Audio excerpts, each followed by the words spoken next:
The night fireflies guided the children home in the days when night was darker and stars spoke more clearly. There stood a village called Amaruko, resting gently between a river and a wide stretch of bushland. The elders said Amaruko was protected not by walls or warriors, but by attention to nature, to one another, and to the unseen. Every child in the village knew one rule above all others. When the sun bows, you come home. But children, like young goats, sometimes forget the weight of rules.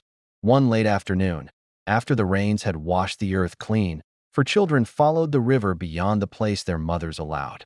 They were chasing laughter, skipping stones, and daring one another to go just a little farther.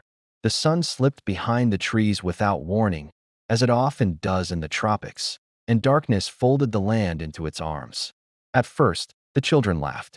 Then the forest answered back. Crickets screamed. Owls called. Shadows thickened. The familiar path disappeared as if it had been swallowed. Fear arrived quietly, sitting in their chests like a stone. They called for their mothers. The forest did not answer. Back in the village, pots began to cool without being eaten from. Mothers noticed children missing and panic spread like fire through dry grass. Men grabbed lanterns. Elders stood still, listening. Old Mama Sola, whose hair was white like moon ash, tapped her walking stick on the ground. "Do not shout into the bush," she said calmly. "You will only confuse them more." She faced the darkening forest and whispered a prayer older than her bones.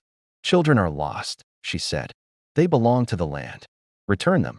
Deep in the bush, the children huddled together. One began to cry. Another tried to be brave, but trembled. The smallest said nothing, clutching a torn leaf like it was a charm. Then, a small light blinked. One firefly floated past their faces, then another, then many more.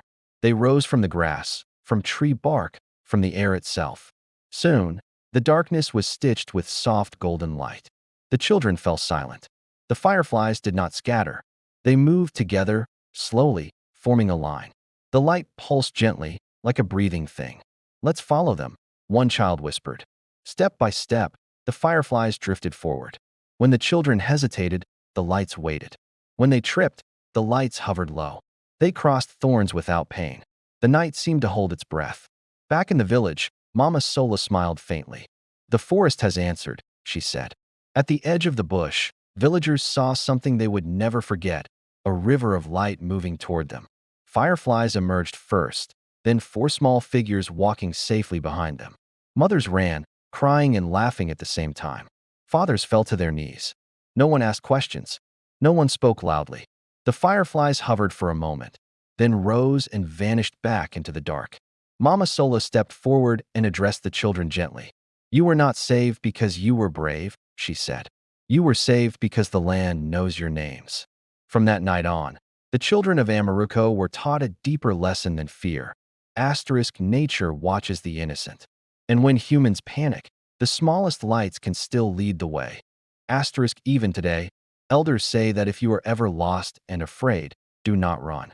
Do not shout. Look closely, because sometimes help arrives not with noise, but with light.